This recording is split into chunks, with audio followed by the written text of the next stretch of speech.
Hi నమస్తే welcome back to my channel Swathi vlogs. ఈరోజు నేను చికెన్ గ్రేవీ కర్రీ చేస్తున్నానండి. దానికోసం నేను కేజీ చికెన్ తీసుకున్న, ఆనియన్స్ పెద్ద ఆనియన్స్ ఒక 2 తీసుకున్నాను, గరం మసాలా పేస్ట్ చేసుకున్న, పచ్చిమిర్చి 2 టమాటాలు పేస్ట్ చేసుకున్న, కొత్తిమీర కరివేపాకు.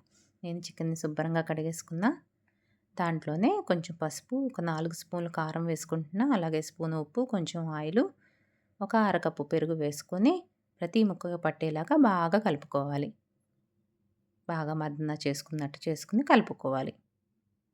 దీన్ని ఒక అరగంట పాటు బాగా నాననిద్దాము. నానితే ముక్క తొందరగా ఉడికిపోద్ది. ఇప్పుడు గ్యాస్ మీద కడాయి పెట్టుకుని తగినంత ఆయిల్ వేసుకుంటున్నా.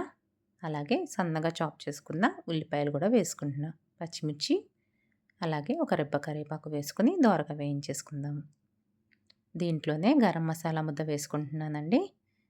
గరం మసాలాలో చెక్క, లవంగము, అల్లం వెల్లుల్లిపాయి, ధనియాలు, జీలకర్ర ఇవన్నీ వేసి పేస్ట్ అయితే కొట్టుకున్నాను. పచ్చియే అండి, నేనేం వేయించలేదు. దీంట్లోనే టమాటా పేస్ట్ కూడా వేసుకుని బాగా వేయించుకుందాము. ఈ మసాలా పచ్చివాసన పోయేదాకా బాగా వేయించుకోవాలి. బాగా వేగిపోయింది. నేను ఇప్పుడు ఉప్పు కారం పట్టించిన చికెన్ అయితే ఉంది కదా, అది కూడా వేసేసుకుని బాగా కలిపేసుకుందాం. కలుపుకుంటూ వేయించుకుందాము. ఈ గ్రేవీ కర్రీ అయితే చాలా టేస్టీగా ఉంటుందండి. కొంచెం వేగింది కదా, నాకు కొంచెం కారం తగ్గిందండి, అందుకని ఒక స్పూన్ కారం అయితే వేసుకున్నాను. మేము కొంచెం ఎక్కువ స్పైసీగానే తింటాము. దీన్ని కలుపుకుని మళ్ళీ ఒకసారి మూత పెట్టుకుందాం. చూడండి వాటర్ అంతా ఎలా వచ్చిందో చికెన్లోంచి.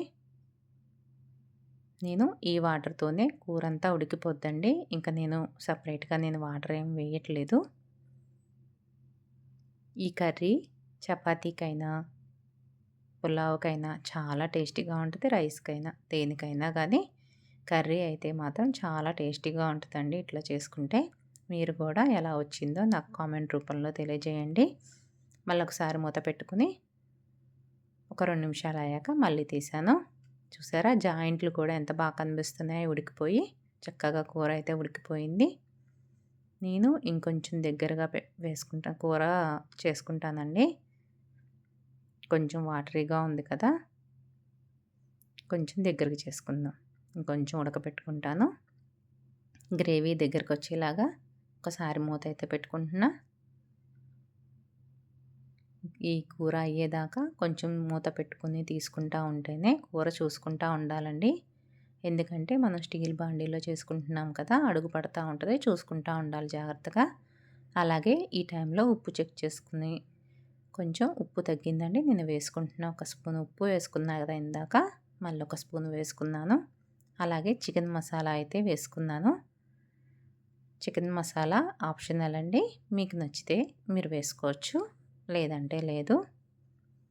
అలాగే ఈ మసాలా వేసాను కదా, మొత్తం అంతా కలిపేసుకుని కొత్తిమీర కరివేపాకు కూడా వేసుకుని ఈ మొత్తం ఫ్లేవర్ బాగా పట్టేలాగా కలిపేసుకుందాం.